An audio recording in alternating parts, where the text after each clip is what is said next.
gente, tá começando mais um vídeo aqui no meu canal e ontem foi Dia dos Pais, então eu achei muito pertinente falar sobre isso que eu vou falar aqui agora. Intro da blogueira de baixa renda.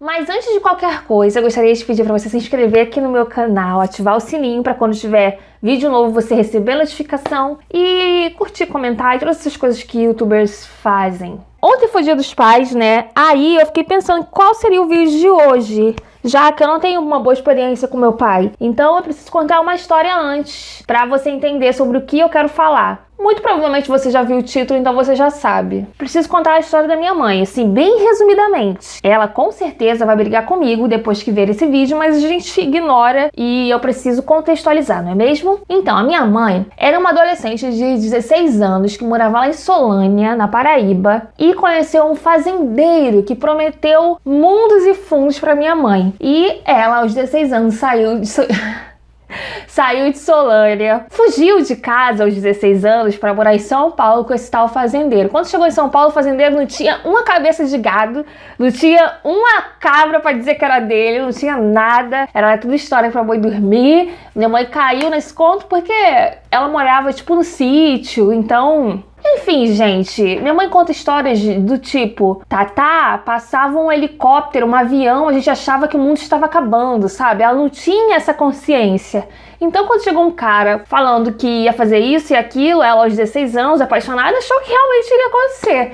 Enfim, aí chegou em São Paulo, viu que não tinha nada. Ela naquela situação, sem ninguém pra apoiar ela lá em São Paulo, acabou ligando pra uma tia minha que já estava aqui no Rio. E foi quando ela veio pra casa da minha tia, que já tinha um emprego aqui no Rio. Enfim, isso sim, eu resumi muito. Aí quando chegou no Rio, ela foi morar no Rio das Pedras, que é uma comunidade aqui perto. E foi quando conheceu o meu pai. E aí começa essa grande história de traumas. O meu pai era uma pessoa totalmente...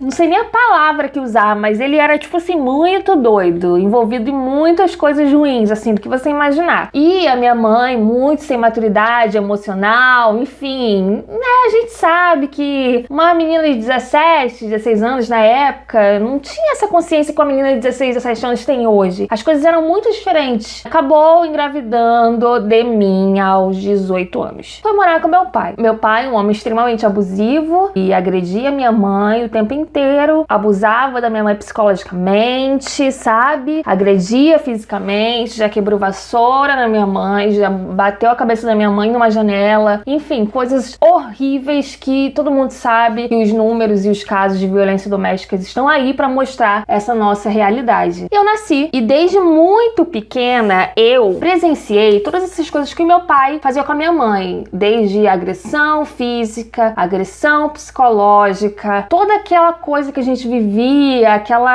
aquele medo, aquela situação, enfim. Menina, eu queria ter tirado o esmalte, esqueci, gente, que agora eu preciso me cuidar. Minha mãe falou que eu preciso cuidar da minha imagem, mas então eu vou ficar com a mão baixa aqui. Tinha situações que meu pai simplesmente cismava com a minha mãe e começava a bater nela, e se ele agredisse ela de madrugada e eu acordasse com o barulho do choro, ele batia mais nela. E já teve vezes que eu acordei e fiquei com tanto pânico que eu vomitei, assim, e eu fiquei escondendo pra eles não verem, pra ele não ver, enfim. No meio desses casos, já teve situações em que eu peguei uma faca pra matar o meu pai, pra ele parar de bater na minha mãe, e eu presenciei tudo, gente. Tudo, desde muito nova. Eu não tinha nem consciência, eu nem entendia. Eu acordava com meu pai batendo na minha mãe, e o meu pai pegando, tipo, vários cintos, dobrando os cintos, assim, tipo, uns 6 cintos de uma vez pra bater na minha mãe. São coisas bem pesadas. E assim, bem resumidamente, tá? E resumindo bastante a história de agressões e violências físicas e psicológicas, a minha mãe não tinha apoio de ninguém pra se separar do meu pai. Ela ia, tentava se separar, mas chegava na casa de uma tia, ninguém apoiava, porque falava assim, como é que você vai viver? Como é que você vai criar essa menina? Você nunca trabalhou na vida? Ah, esse é um ponto, meu pai não deixava minha mãe trabalhar. Você nunca trabalhou na vida, não sei o que, não tem ensino? Minha mãe, né, é analfabeta funcional, sabe ler e escrever, mas tem toda aquela dificuldade de se colocar no mercado de trabalho, porque, né, quando ela devia estar estudando, ela estava trabalhando ou fugindo de casa.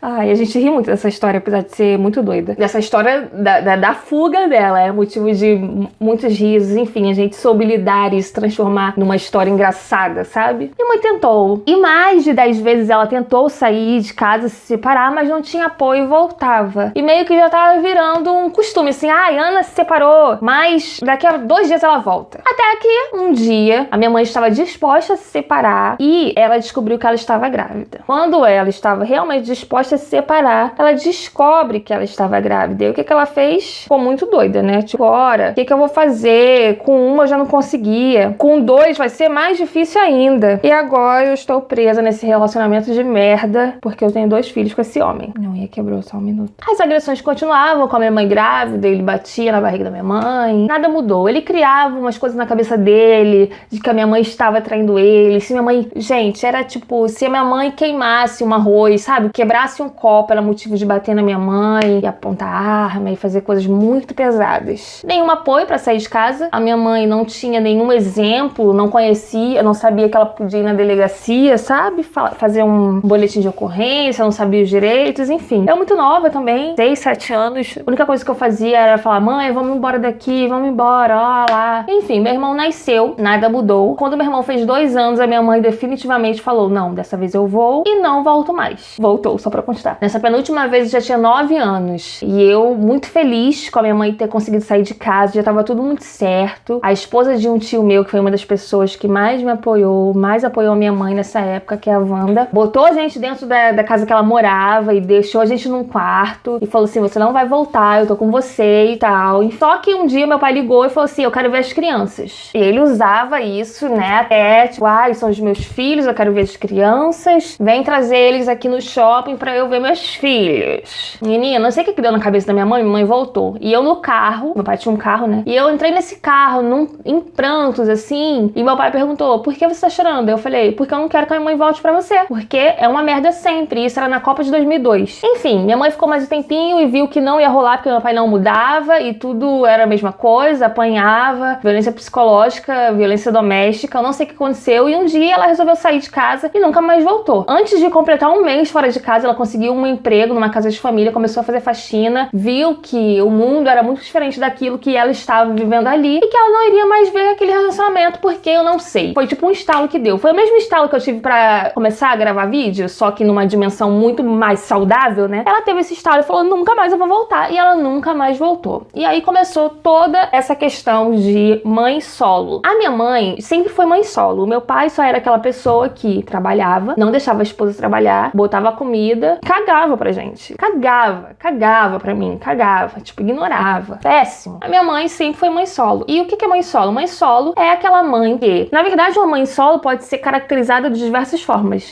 O pai não quis registrar, né? Mãe solo é o básico. 2, o pai registrou, mas abandono paternal está aí, não é mesmo? 3, mulheres que se separaram e os pais não ajudam 50% é mãe solo. Se não ajuda 50% é mãe solo. 4, você está com o pai dos seus filhos, porém ele cagava na cabeça dos seus filhos e não fazia absolutamente nada além de botar comida na mesa. Você é uma mãe solo, só pra constar. Enfim, como ontem foi dia dos pais e eu não tenho nada de bom pra falar do meu pai, a não ser a genética, né? Porque isso eu vou carregar pra sempre. E tem coisas que vêm no sangue, né? Então, é a genética. Mas eu fiquei refletindo, né? Que eu não tinha nada pra falar do meu pai, então não vou falar do meu pai. Eu vou exaltar a minha mãe, que é uma mãe solo da porra. E eu fiquei pensando que todos os anos, nos dias dos pais, eu falava assim, mãe, feliz dia dos pais, lá. E esse ano eu fiquei, mas por que eu dou feliz dia dos pais pra minha mãe, sabe? Ela não é o meu pai. O meu pai foi quem foi, fez tudo que fez. E isso eu vou levar pra sempre na minha vida. E minha mãe não é meu pai. Minha mãe é minha mãe e é uma mãe foda pra caralho. Desculpa os palavrões aqui, mãe. Mas é uma mãe do cacete, não é meu pai. Meu pai foi aquele imundo e minha mãe é minha mãe. Foda. Ela. Só ela. Maravilhosa. Minha mãe. Ela não é meu pai. Eu não quero mais dar feliz dia dos pais pra minha mãe, porque minha mãe é minha mãe. Mãe. Uma mãe foda, que não deixou faltar nada. Que fez tudo que fez pela gente. Aí eu fui pesquisar sobre alguns números aqui. Eu quis saber quantos pais abandonavam os seus filhos e deixavam suas mães sozinhas. E eu cheguei aqui num site, ó, 7 números da realidade das mulheres que criam filhos sozinhas. Eu não sei se as mulheres pobres são mais abandonadas do que as ricas, eu não tenho a menor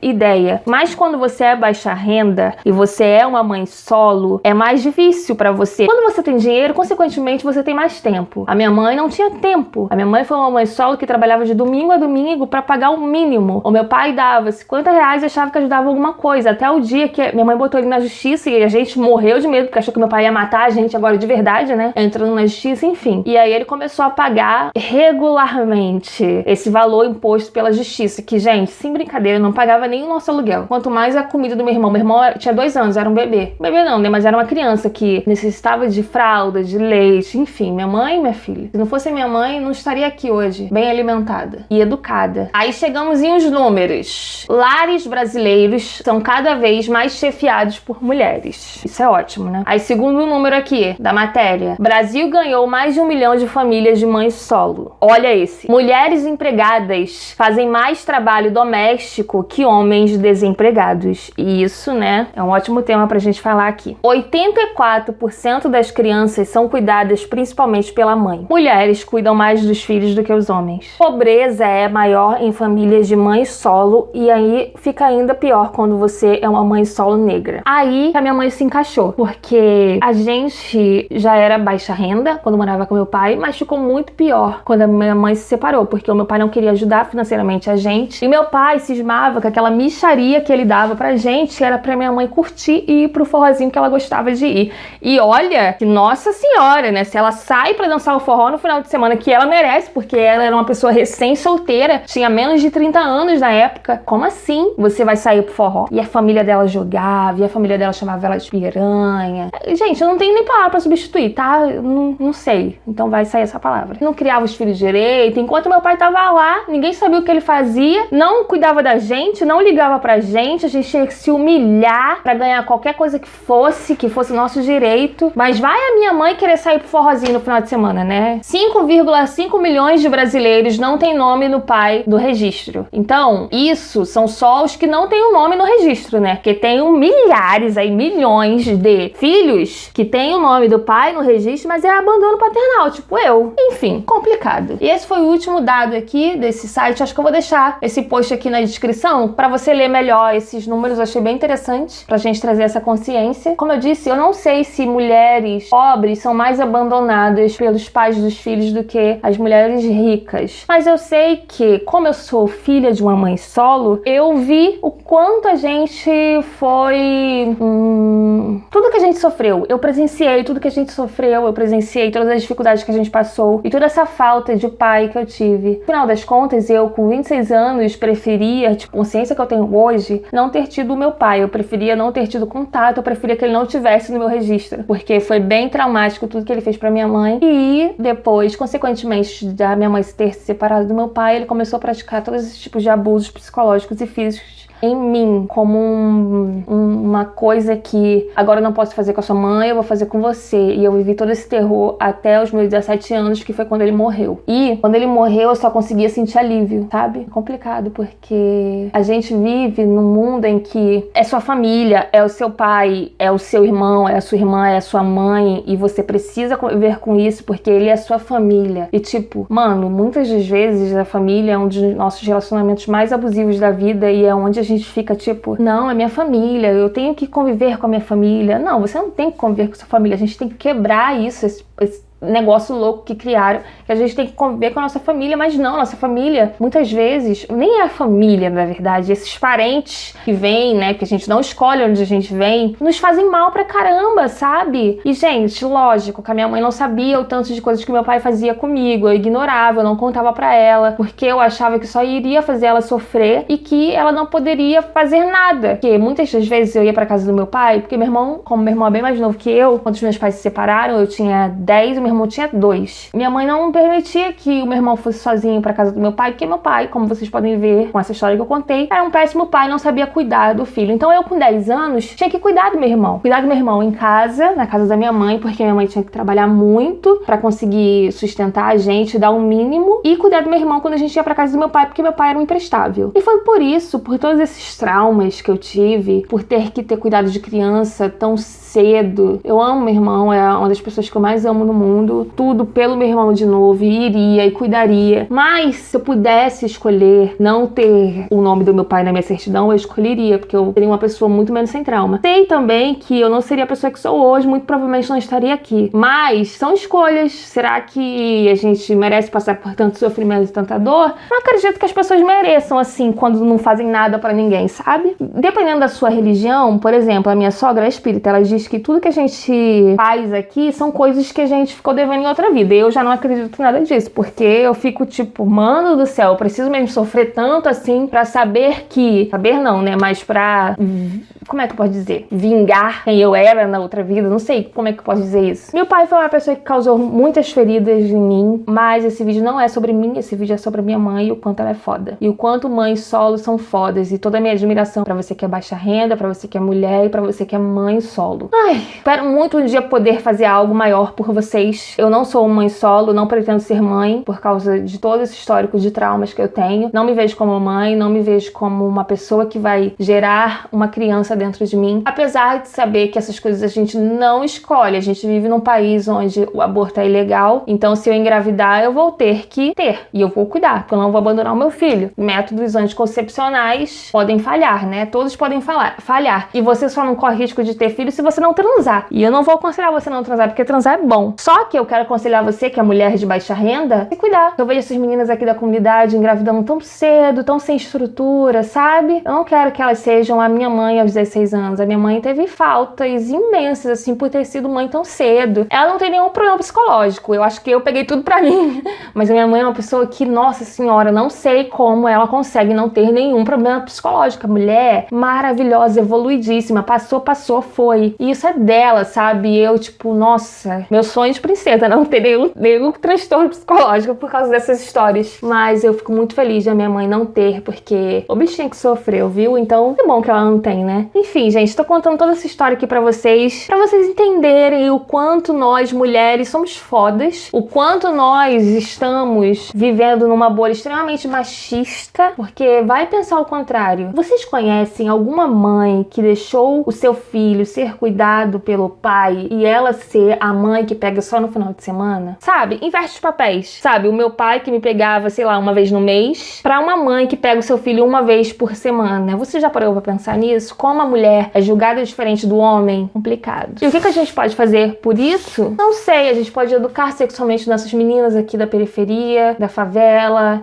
dizer pra elas não terem filhos assim tão cedo, criar uma estrutura primeiro, sabe? Quando você tem um filho, você abre mão de muitas coisas. Eu sei que tem gente que sonha em ser mãe. Esse não é o meu sonho. Eu sonho em educar mulheres. Eu sonho em ajudar mulheres. E eu estou aqui fazendo isso agora. Então, você que tá me assistindo que é baixa renda, se cuide, tá bom? Camisinha anticoncepcional, o que for. Eu tenho amigas que, nossa senhora, assim, conhece o cara, vai lá, transa sem camisinha. E tipo, a gente só tá falando de gravidez, a gente nem tá falando de doença, tá bom? Não vamos nem falar de doença aqui, vamos falar só de neném, só de filhos. E eu fico, como assim você transou sem camisinha com essa pessoa? Essa pessoa do mesmo jeito que transou com você deve ter transado com 15 só nesse mês. Abandono paternal, certeza que vai ser aquele cara que só vai postar foto do filho nas redes sociais e você vai acreditar que ele é um bom pai só por isso. Enfim, gente, eu fico enchendo o saco das minhas amigas sim, pra elas se prevenirem, e a gente pode fazer isso, porque o abandono paternal, eu não sei como eu posso controlar isso, mas eu posso controlar a educação das minhas meninas pra que não engravidem, sabe? Então, quando a gente traz essa consciência pra elas, a gente ajuda essas meninas. Porque, gente, meu Deus, o mundo já tá muito doido. Não deixe nossas meninas ter filhos tão cedo. Não deixem, fale com as suas filhas, fale com as suas irmãs. Eu encho o saco do meu irmão. Os 18 da minha mãe não eram os meus 18, sabe? Então, ela era uma menina ainda. Tantas coisas que ela poderia ser. Eu tenho 26 anos, eu não consigo nem imaginar sendo mãe, eu não tenho maturidade nenhuma pra ser mãe. Nossa senhora. Eu não quero ser mãe por isso, porque eu vi a minha mãe passar por tudo isso. E eu dei sorte também, porque o Guilherme, ele não quer ser pai, não tem nenhuma vontade de ser pai. A gente pensa que se fôssemos pra sermos pais de alguém, a gente adotaria, porque a gente acredita muito que já tem muita criança no mundo. A gente está envolvido em outras questões. Eu estou envolvida em mudar o mundo, em trazer consciência para as minhas meninas de baixa renda. Quem sabe tem algum menino me assistindo aí, eu possa afetar um pouquinho? Gostaria, porque é muito importante a gente falar sobre isso. Então é isso, gente. Vocês que têm um pai presente, valorizem, porque é difícil, é complicado. Eu não sou mãe solo, não tenho muita propriedade para falar, mas eu sou filha de uma mãe solo, e eu, como uma filha de uma mãe solo, presenciei muitas coisas que eu gostaria de não ter presenciado na minha vida. Mas enfim, a gente não escolhe, e agora é o que a gente vai fazer a partir disso.